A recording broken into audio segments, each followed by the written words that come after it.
Gugusan pulau-pulau di Indonesia menyimpan keindahan dan keunikan yang tak pernah ada habisnya.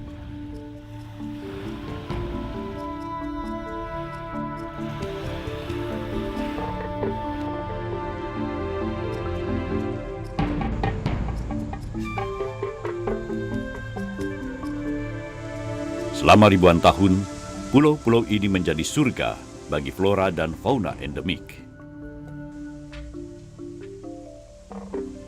Di utara Sulawesi, di dataran rendah Dumboga dan perbukitan Tangkoko Dua Saudara, kami ajak Anda melihat lebih dekat penghuni hutan liar dan langka di dalam habitatnya.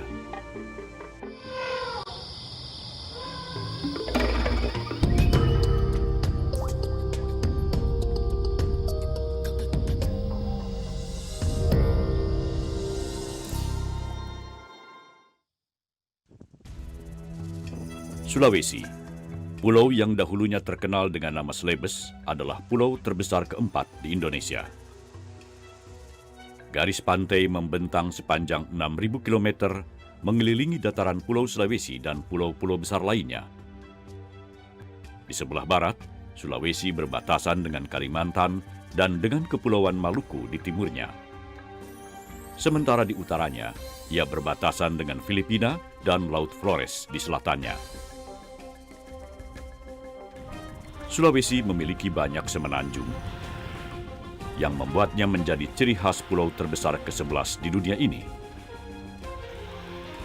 Ini akibat Sulawesi terbentuk akibat dari benturan 3 lempeng dunia, yaitu lempeng Asia, Australia, dan Kepulauan Pasifik. Letak geografisnya yang unik membuat Sulawesi menyimpan harta karun keragaman hayati yang luar biasa. Flora dan fauna yang ada di dalamnya tidak mencerminkan flora fauna di dataran Asia maupun flora fauna di wilayah Mikronesia atau Papua, Australia, dan Kepulauan Pasifik. Dari 127 spesies mamalia yang ada di dunia, 72 spesies diantaranya merupakan endemik pulau ini.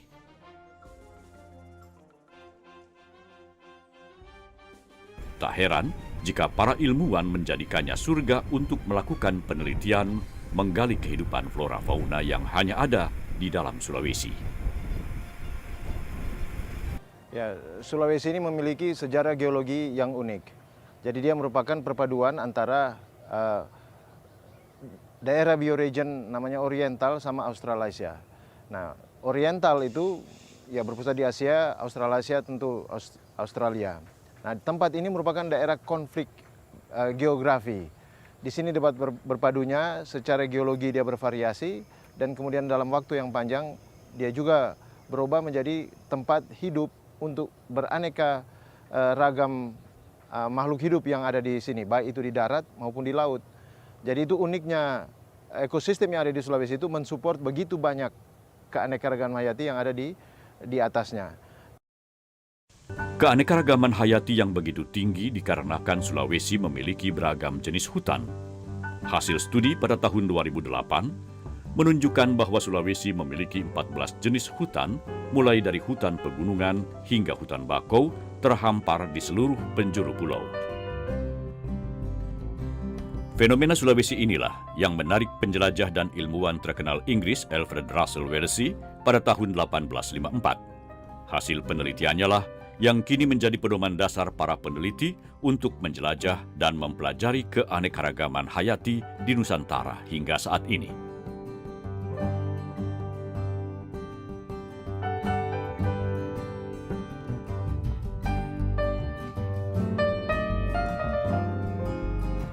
Saat itu di dalam bukunya, Wallace membagi Nusantara ke dalam 4 zonasi, yaitu zona Indo-Melayu yang meliputi Sumatera, Jawa, Kalimantan, dan Bali.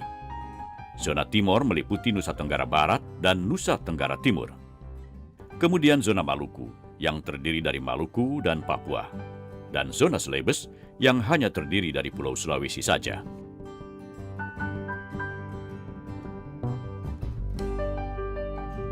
Zona-zona ini menciptakan sebuah garis imajiner di mana wilayah barat Indonesia memiliki kemiripan dengan flora fauna dari benua Asia, dan sebaliknya, wilayah timur Indonesia lebih serupa dengan flora fauna yang ada di benua Australia.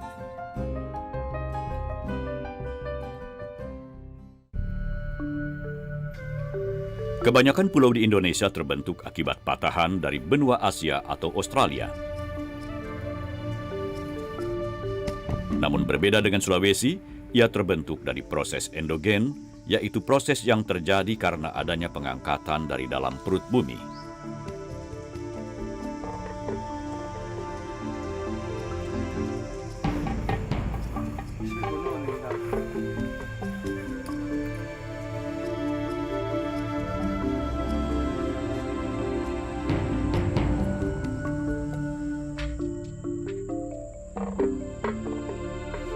Selain mamalia, di dalam lebatnya hutan-hutan, kita bisa temukan berbagai fauna unik dan langka. Ratusan jenis mamalia, burung, reptil, dan amfibi, serta jenis fauna lainnya tersimpan di dalam hutan Sulawesi. Keunikan Sulawesi ini membuat pulau ini memiliki mega biodiversity yang tak tertandingi dengan pulau-pulau lain.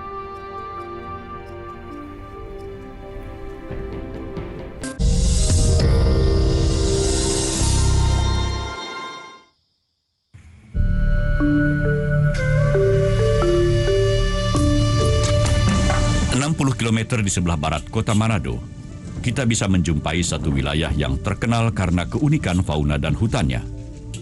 Di Gunung Tangkoko Dua Saudaralah, kami ajak Anda menyusuri keunikan alam Sulawesi. Gunung Tangkoko mempunyai lanskap yang unik dan beragam. Selain puncak dua gunung saudara dengan ketinggian 1000 meter di atas permukaan laut, kita juga bisa temukan hutan pegunungan dan hutan pantai dengan pantai berwarna hitam.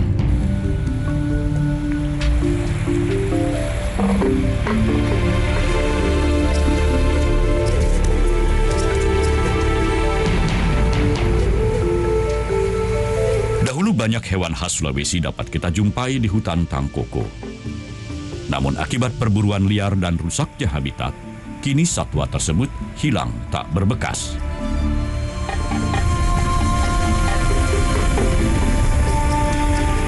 Pasir hitam adalah tempat yang ideal bagi burung maleo untuk bertelur. Namun kini kita sudah tidak bisa lagi menjumpai burung unik di pantai Tangkoko. Namun masih ada beberapa satwa unik yang masih bisa kita jumpai di tengah-tengah ancaman eksploitasi hutan Tangkoko. Kita masih bisa menjumpai yaki atau monyet hitam di dalam hutan Tangkoko. Yaki yang memiliki nama latin Macaca nigra telah mendiami kawasan Tangkoko sejak ribuan tahun yang lalu. Genus Macaca merupakan salah satu primata yang penyebarannya sangat luas. Macaca bisa ditemukan mulai dari gurun pasir di Afrika, hutan tropis di Asia, hingga pegunungan salju di Jepang. Di Sulawesi terdapat 6 jenis macaca. Kesemuanya berekor pendek serta memiliki muka moncong. Di Pulau Buton, kita bisa temukan spesies Macaca brunescens dan Macaca acreata di Semenanjung Sulawesi Tenggara. Kemudian Macaca tonkeana bisa kita jumpai di Sulawesi Tengah bagian timur, Macaca heki di Sulawesi Tengah bagian utara, dan Macaca nigrescens di Gorontalo hingga daratan Dumoga.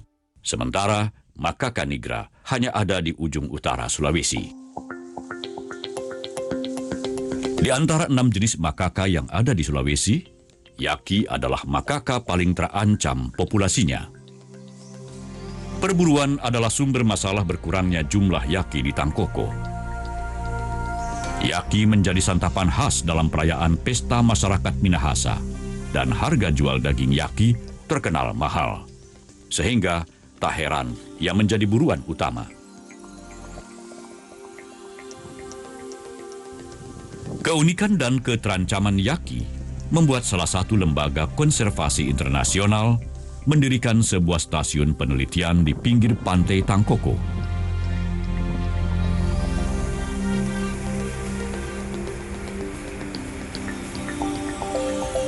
Macaca nigra Project merupakan proyek bersama antara Pusat Primata Jerman, Institut Pertanian Bogor, dan Universitas Samratulangi, Manado.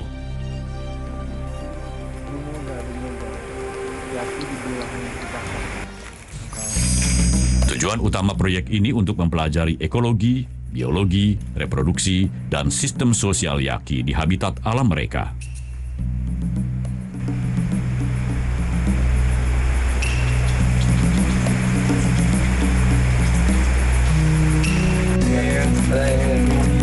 Dan pagi hari ini, beberapa peneliti di Makaka Project bersiap diri masuk ke hutan Tangkoko. Berbekal beberapa instrumen penelitian, mereka akan memasuki kawasan hutan ke arah Gunung Tangkoko.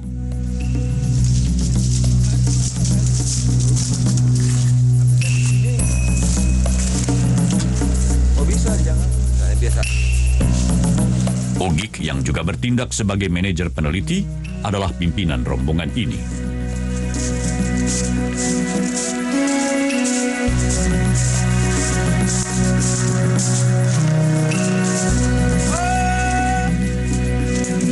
Bersama rekan-rekannya, mereka harus melakukan proses habituasi agar bisa mengikuti dan melakukan penelitian terhadap yaki. Proses habituasi adalah proses pembiasaan hewan tersebut akan kehadiran para peneliti.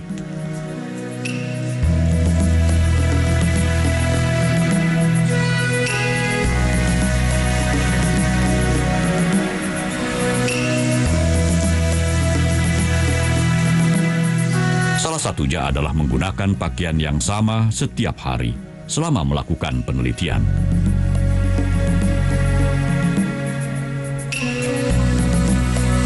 Proses habituasi inilah yang membuat yaki bisa berjarak begitu dekat dengan para peneliti karena sudah terbiasa dengan kehadiran peneliti di dekat mereka.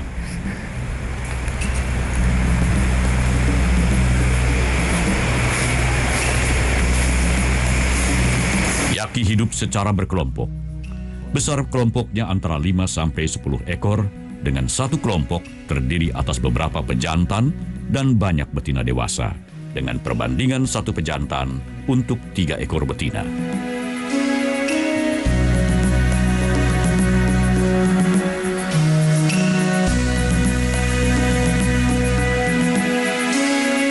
Makaka nigra atau yang sering disebut yaki itu merupakan salah satu spesies endemik dari 7 spesies makaka yang ada di Sulawesi. Dari ke-7 spesies yang ada di Sulawesi, Makaka nigra hanya ada di bagian utara Sulawesi, lebih tepatnya di Sulawesi Utara.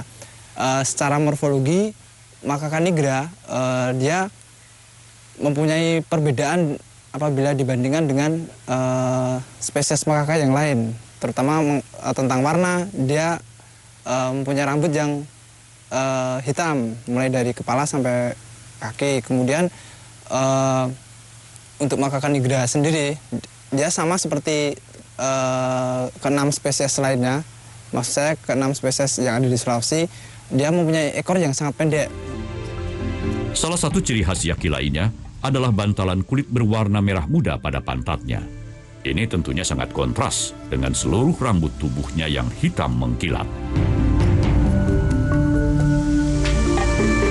Para peneliti ini membagi kelompok yaki menjadi 3 kelompok untuk memudahkan pengamatan dan penelitian. Setiap kelompok diberi nama Rembo 1 hingga Rembo 3 yang masing-masing setiap kelompok berjumlah sekitar 80 ekor yaki. Saat ini adalah saat di mana para binatang unik ini berada dalam birahi tertingginya, atau bisa dikatakan, kinilah musim kawin mereka. Tanda ini terlihat jelas pada para betinanya. Pantat yang membengkak merah pada yaki betina menandakan binatang itu sedang birahi dan siap dibuahi oleh sang jantan. Yaki mengandung anak mereka selama kurang lebih 6 bulan. Yaki betina melahirkan anak dengan selang waktu 18 bulan tanpa mengenal musim dan berlaku sepanjang tahun. Dan kebiasaan unik mereka yang berguna untuk mempererat ikatan sosial di antara satu dengan lainnya adalah di mana sang jantan selalu membersihkan bulu betina dari segala macam kutu dan parasit. Inilah yang dinamakan grooming, kegiatan yang menjadi ciri khas primata.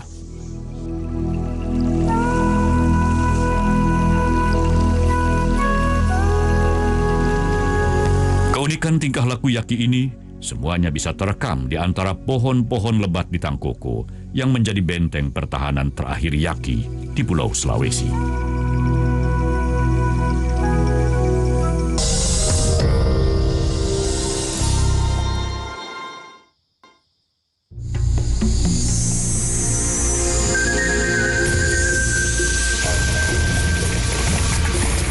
Penelitian yang dilakukan kepada para Yaki ini bisa dibilang merupakan penelitian terlengkap yang pernah dilakukan.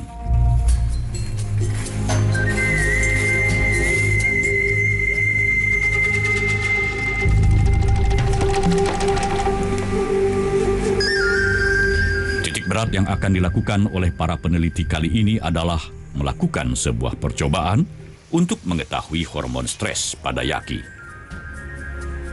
Penelitian ini membutuhkan kesabaran dalam mengamati tingkah laku hewan yang terancam punah ini. Untuk menguji hormon stres pada Yaki, Ugik beserta kawan-kawannya menggunakan instrumen penelitian berupa gambar ular. Ya, ular adalah musuh alami terbesar Yaki, sehingga dengan instrumen ini bisa dikatakan tingkat kestresan seekor Yaki bisa diukur. Objek fokus penelitian adalah Max, jantan dewasa yang telah diteliti sebelumnya.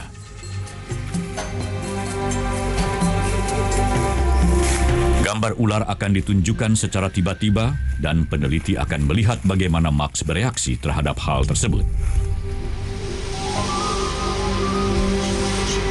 Rekaman menunjukkan bahwa Max terlihat kaget dengan mengeluarkan suara-suara yang memberikan peringatan kepada individu lainnya.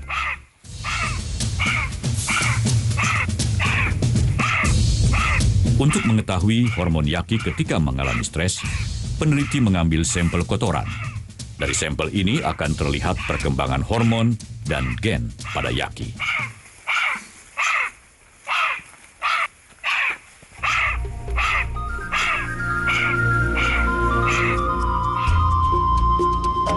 Di sela-sela mengamati Yaki, tim menemukan satu hewan unik Sulawesi lainnya. Gerakannya sangat lambat, menjadi ciri khas hewan yang terkenal sangat pemalu ini. Kuskus beruang terlihat menggeliat di antara pepohonan, berusaha menggapai makanan yang ada di sekelilingnya. Kuskus merupakan binatang herbivora dengan makanan utama dedaunan dan buah-buahan. Satwa yang sangat pendiam ini hidup soliter atau menyendiri.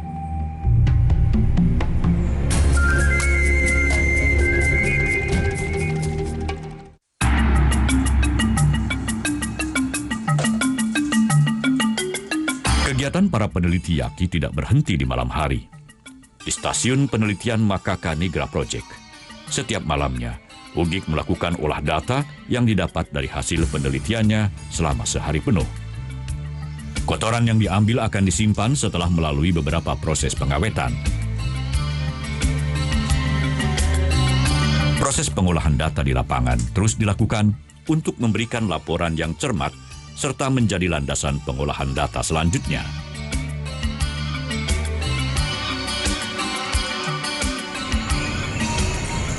Malam semakin kelam. Kehidupan Tangkoko bergeser menuju hari lainnya. Tim menunggu pagi untuk melihat secara langsung atraksi penghuni Tangkoko yang akan kembali ke sarang di pagi hari. Di pagi hari, ketajaman mata para peneliti diuji. Di balik kokoh dan besarnya pohon fikus, beberapa hewan mungil bersembunyian sepanjang hidupnya. Binatang ini akan memasuki sarangnya kembali ketika pagi datang. Tubuhnya yang kecil membuat tim harus lebih cermat mengamati sekeliling. Dan akhirnya, Tarsius spectrum, primata terkecil di dunia, terlihat jelas. Mata besarnya yang digunakan sebagai indera penglihatan di malam hari adalah penanda bahwa ia hewan nokturnal. Nama Tarsius diambil dari ciri fisik tubuh mereka yang unik. Tulang tarsal yang memanjang membentuk pergelangan kaki yang dapat membuatnya melompat hampir sejauh 3 meter.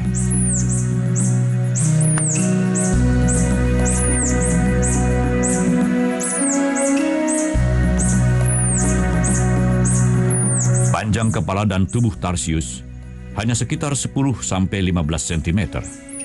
Namun kaki belakangnya hampir 2 kali panjang tubuhnya. Sedang ekornya tercatat lebih panjang dari ukuran tubuhnya, yakni sekitar 20 hingga 25 cm. Selain menjadi penanda bahwa ia adalah binatang yang mencari makan di malam hari atau nokturnal, matanya yang besar ternyata ukurannya melebihi ukuran otaknya. Mata inilah yang digunakannya untuk melihat dengan tajam dalam kegelapan, tetapi sebaliknya, hewan ini hampir tidak bisa melihat pada siang hari. Kepala Tarsius dapat memutar hampir 180 derajat ke segala arah, seperti burung hantu. Telinga mereka juga dapat digerakkan untuk mendeteksi keberadaan mangsa. Sebagai makhluk nokturnal, Tarsius berburu kecoa, jangkrik, dan reptil kecil yang menjadi makanan utamanya pada malam hari.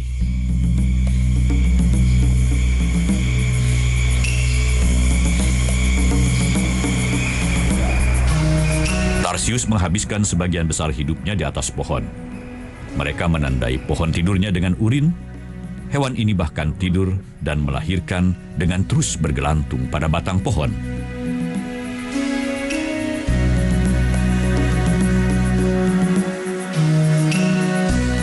Okay, so let's talk about where do tarsiers come from originally. There are fossils from China from a period called the Eocene epoch that are dated to approximately 45 million years ago. And these fossils, if we look at their teeth, they're so similar to tarsiers that they're actually classified in the genus Tarsius. So for instance, there's a species from China, Tarsius eocinus. Okay, so let's talk about the distribution of tarsiers first. Tarsiers are found over an area in Southeast Asia that includes several islands. And they're found on the island of Borneo. They're found in South Sumatra, but not the province, bukan provinsi Sumatera Selatan, but they're found in the southern parts of Sumatra. So they're found around Palembang and Lampung, yeah. Places like that, Waikambas. And that's one species group, all the way from Borneo down to Sumatra. And they're found on Belitung, Bangka, Pulau Serasan. That's one species group. Then there's another species group in the Philippines. And they're found on islands of the southern Philippines, including Mindanao, Samar, Leyte, Bohol, and many smaller islands over there. Then there's a third species group that's here on Sulawesi. And on Sulawesi, they're found almost everywhere on Sulawesi and then many offshore islands.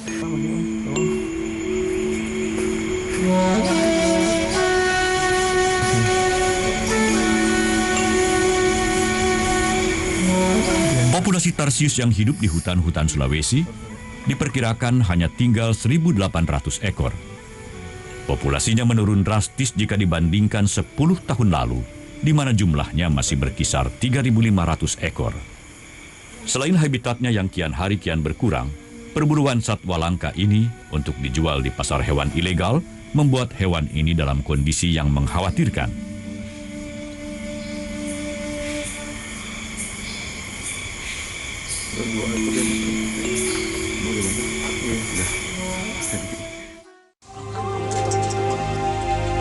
Tiba di Camp Makaka Nigra Project, tim mendapati sesuatu terjadi. Beberapa orang guide membawa seekor kuskus yang sudah bersimbah darah. Mereka menyelamatkan kuskus tersebut dari kejaran pemburu yang masuk ke kawasan cagar alam Tangkoko. Pertolongan pun segera dilakukan.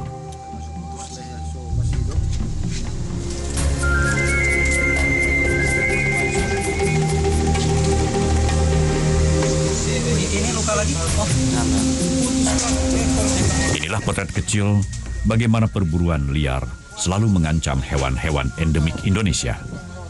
Mereka sungguh tidak sadar bahwa apa yang mereka ambil adalah harta yang tidak ternilai harganya bagi anak cucu nanti.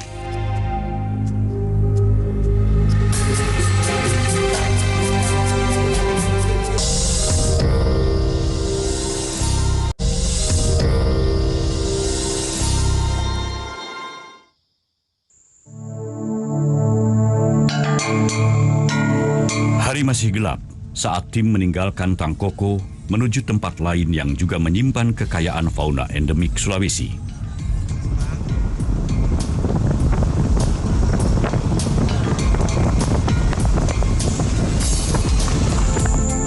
Dataran Dumoga yang terletak di Sulawesi Utara menjadi tujuan tim belantara selanjutnya.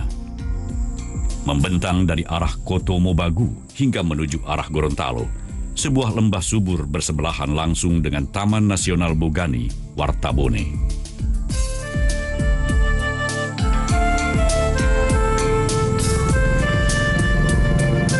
Dumoga dikenal dengan kemajemukan masyarakatnya.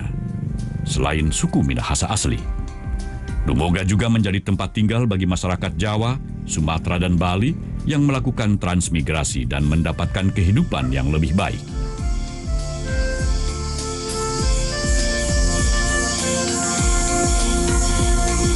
Taman Nasional Bogani Nani Wartabone yang sebelumnya bernama Dumoga Bone memiliki berbagai keunikan ekologi sebagai kawasan peralihan geografi daerah Indomalayan di sebelah barat dan Papua Australia di sebelah timur.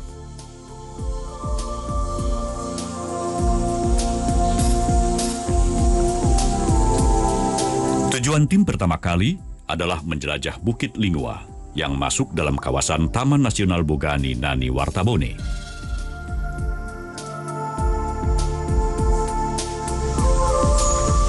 Perjalanan, sekawanan julang Sulawesi terlihat di pohon-pohon besar. Kawasan Bukit Lingua memang tempat yang strategis untuk melakukan pengamatan burung.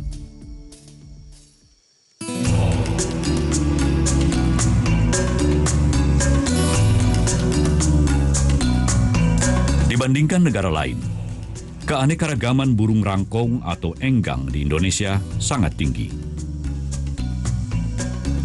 Dari 57 spesies burung rangkong di dunia, 14 diantaranya terdapat di Indonesia.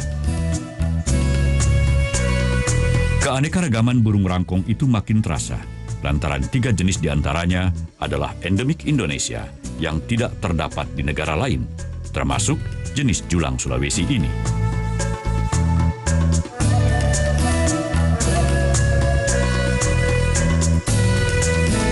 Selanjutnya burung yang ditemui adalah burung bubut. Ukurannya yang besar dengan tempat persembunyian di semak belukar membuat burung ini mudah terlihat dengan mata telanjang.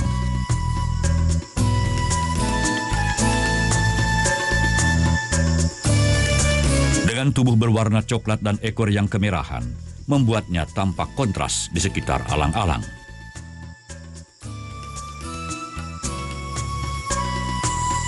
Langsung bang.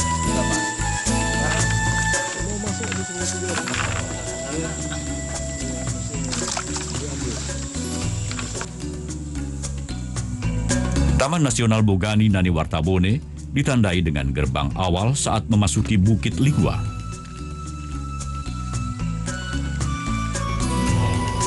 Tim harus melewati sungai tumpah yang membelah kawasan Taman Nasional.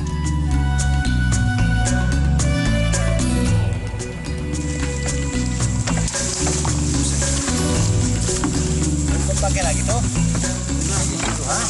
Om Baron. Perjalanan dimulai.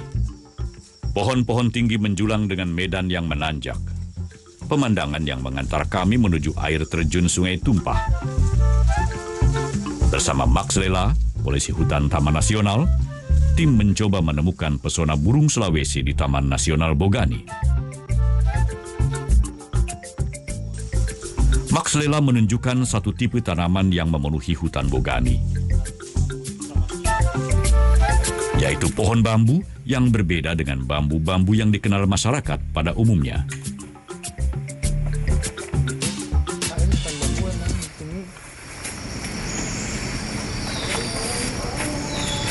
Ini adalah jenis bambu yang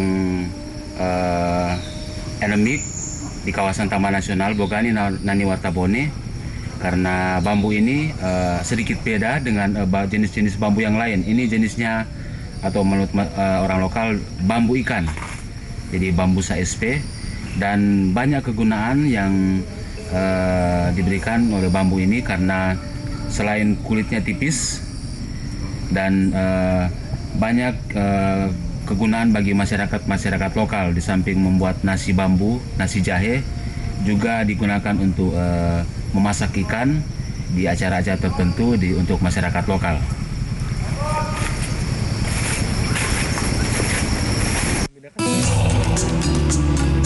Selain hutan bambu, hutan Bogani juga dipenuhi dengan vegetasi khas lainnya.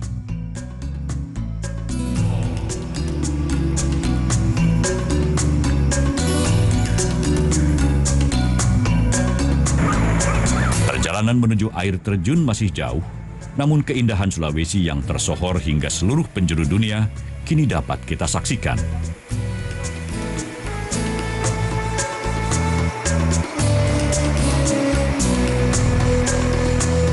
Kawanan burung julang Sulawesi berlatar belakang lanskap yang indah.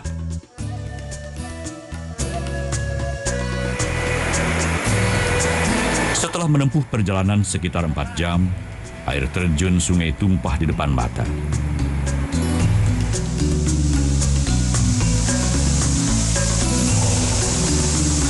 Air terjun setinggi 20 meter ini menjadi sumber kehidupan bagi keragaman hayati di Taman Nasional Bogani.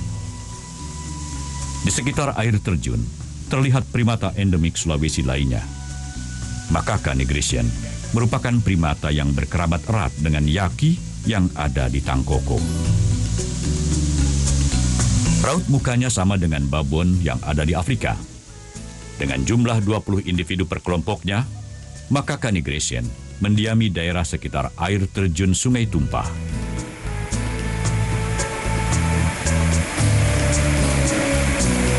Melalui berbagai macam penelitian, para ilmuwan hidrologi dan kehutanan menepis sebuah mitos yang menyebutkan bahwa semakin banyak hutan, maka akan semakin banyak air yang tersedia.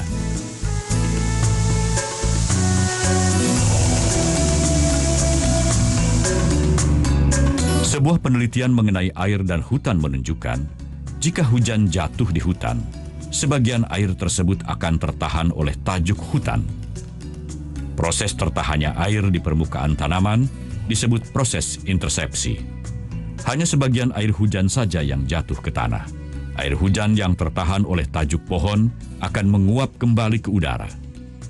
Makin lebat tajuk pohon, maka makin banyak air hujan yang tertahan dan hilang sebagai uap air.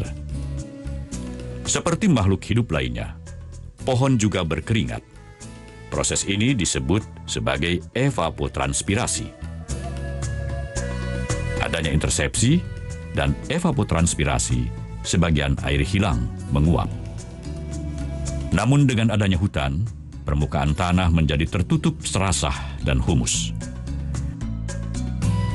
Tanah menjadi gembur dan air dengan mudah meresap ke dalam tanah, mengisi persediaan air tanah. Air yang mengalir di permukaan tanah berkurang. Oleh karena itu, walaupun jumlah air per tahun berkurang, persediaan air untuk musim kemarau bertambah dan bahaya banjir pun berkurang.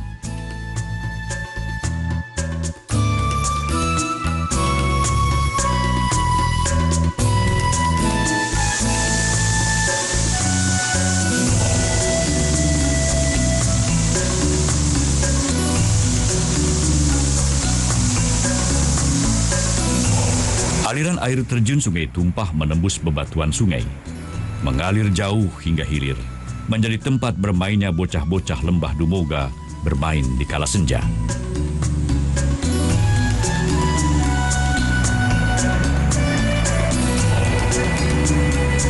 Kondisi air yang masih terjaga, berdampingan dengan kondisi hutan yang masih terpelihara, menjadi harapan tentang masa depan kendati pertambangan dan perambahan hutan mengancam.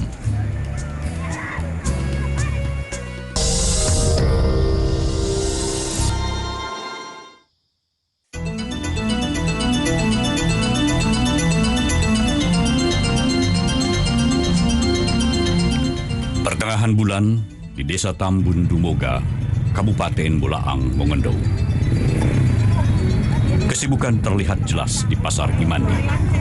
Maklum, sebab esok hari merupakan hari perjamuan di mana masyarakat mengadakan syukuran. Setiap 6 bulan sekali, masyarakat di Desa Tambun akan saling mengunjungi dan menghantarkan makanan ke tetangga mereka.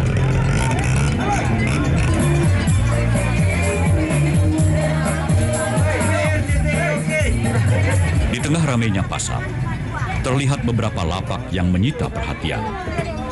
Terlihat jelas bahwa ancaman nyata bagi satwa yang dilindungi di Sulawesi adalah kebiasaan masyarakat yang masih menjadikan satwa-satwa tersebut bahan makanan. Beberapa kelelawar langka, ular, dan juga yaki menjadi barang dagangan di pasar. Bahkan babi rusa yang hanya bisa ditemui di Adulunantu turut dijagal di meja pedagang.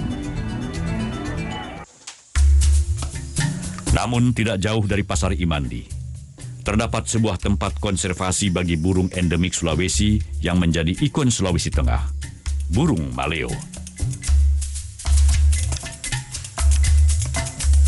Tingkat keutuhan, kepekaan, dan keunikan sumber daya alam yang menonjol, berupa lokasi peneluran maleo di Tambun, merupakan aset berharga bagi bangsa Indonesia, bahkan dunia internasional, untuk menyelamatkan eksistensi maleo.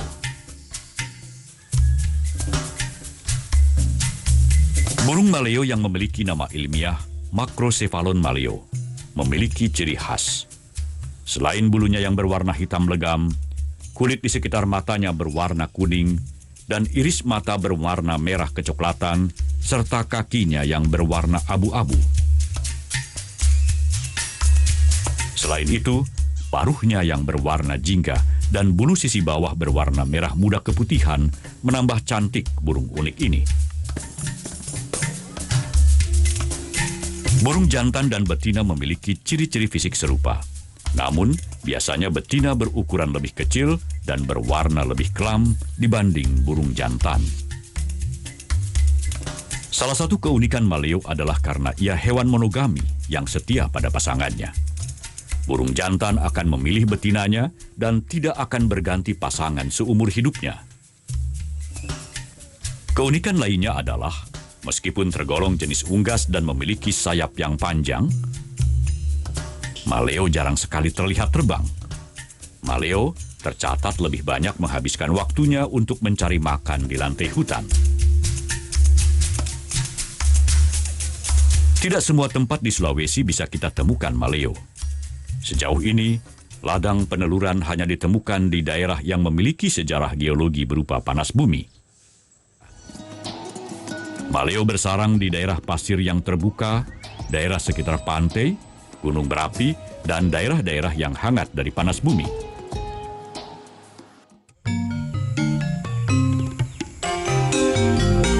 Sejak tahun 2001, Wildlife Conservation Society Indonesia Program merupakan pihak yang menangani ladang telur maleo di Tambun.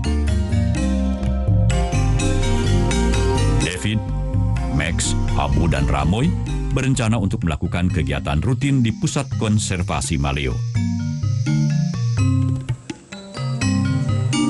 Kunjungan maleo untuk bertelur di Tambun cukup tinggi. Sekitar 2.769 pasang maleo datang untuk bertelur di kawasan ini sejak tahun 2001. David adalah peneliti yang secara rutin mengawasi jalannya proses konservasi maleo. Ialah yang bertanggung jawab terhadap program Wildlife Conservation Society di Tambun. Kami dari WCS mengoleksi telur yang dari lapangan karena menghindari ancaman dari alam. Jadi telur yang dari lapangan itu kami pindahkan ke hatchery, bak penetasan semi alami. Jadi di sana kita letakkan telur yang kami temukan dari lapangan. Di sana kami menyesuaikan dengan suhu. Kami gali lubang yang ada di hatchery. Kemudian kami letakkan telur di sana. Kami cek lagi suhu yang ada di hatchery. Jadi disesuaikan dengan kondisi yang di alam. Berbeda dengan David, Ramoy Maramis memiliki cerita unik di balik keterlibatannya di penyembelihan telur maleo. Ramoy dahulunya merupakan seorang pemburu telur maleo. Ia tidak pernah meleset dalam membidik dan menebak letak sarang maleo. Bakatnya itu kemudian diakomodasi oleh WCS, tidak sebagai pemburu, namun menjaga nesting ground maleo di Tambun. Bahkan, karena pengabdiannya selama ini, Ramoy mendapatkan berbagai macam penghargaan.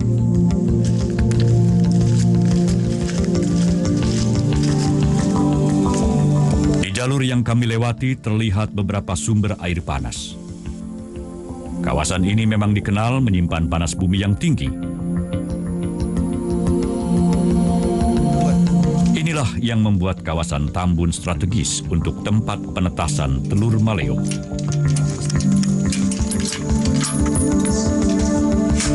Pengamatan dilakukan di lantai tanah untuk menemukan telur maleo yang baru saja ditetaskan induknya. Namun keadaan di wilayah ini pun telah banyak berubah. Telur maleo memiliki ukuran yang besar, 5 kali lebih besar dari telur ayam. Beratnya mencapai 270 gram. Telurnya dikubur sedalam 50 cm dalam tanah dan akan ditinggalkan oleh induknya begitu saja, tanpa pernah diurus lagi. Sebanyak 2.635 butir telur di Tambun berhasil diselamatkan sejak tahun 2001. Telur-telur inilah yang diselamatkan oleh Ramoy dan akan dikubur dalam tanah di dalam area nesting ground. Selama pengeraman di nesting ground sekitar 60 hingga 90 hari, kini beberapa telur di nesting ground sudah waktunya untuk menetas. Butuh perjuangan ekstra bagi maleo yang baru lahir. Anak maleo ini harus keluar dari dalam tanah sedalam kurang lebih 50 cm hingga 1 meter tanpa bantuan induknya. Perjalanan anak maleo ke permukaan tanah bisa memakan waktu hampir 48 jam. Tidak heran, sesampainya di atas, anak maleo akan kelelahan. Sebelum dilepaskan, anak maleo ini akan dipasangi transmitter di badannya. Transmitter ini berfungsi untuk mengetahui pola penyebaran anak maleo yang baru menetas.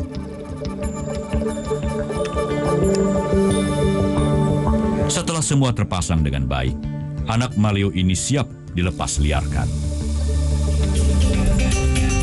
Untuk mengetahui titik penyebaran anak-anak maleo ini, para peneliti akan menggunakan radio track untuk melacaknya.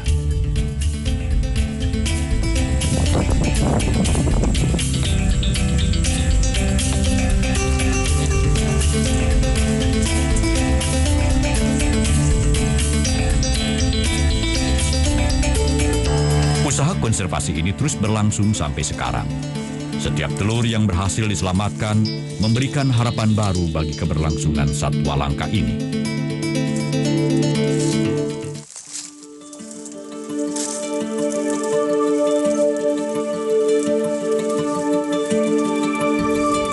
Dari hasil riset di lokasi-lokasi peneluran menunjukkan kecenderungan yang semakin turun selama kurun 12 tahun. Ancaman yang paling utama adalah pemukiman penduduk, ekspansi lahan pertanian, pembalakan liar, dan pengambilan telur. Sebagian besar nesting ground yang sudah ditinggalkan dijumpai di daerah yang tidak dilindungi dekat pesisir pantai. Pengambilan telur maleo menjadi bagian dari kehidupan masyarakat setempat. Dalam kurun waktu lebih dari 10 tahun belakangan ini, secara terang-terangan, nesting ground di dalam kawasan lindung pun juga terancam oleh para pengumpul telur. Perlindungan ladang peneluran adalah kebutuhan paling mendesak dalam usaha konservasi maleo. Ini sangat penting karena rendahnya tingkat penetasan adalah salah satu hambatan paling serius dalam pemulihan populasi maleo. Aktivitas manusia lainnya, yaitu pertambangan emas yang semakin marak, juga menjadi ancaman tersendiri bagi kelangsungan hidup maleo serta satwa lain di kawasan Taman Nasional Bogani, Nani Wartabone. Sepintas lalu, kehadiran tambang meningkatkan taraf hidup masyarakat sekitar. Namun tanpa perencanaan strategis pelestarian lingkungan, maka masa depan juga tak akan ada. Sebelum pohon-pohon tumbang dan hewan-hewan langka tersebut hanya bisa ditemui di dalam buku, sudah selayaknya manusia untuk bertindak lebih bijak dalam mengelola alamnya.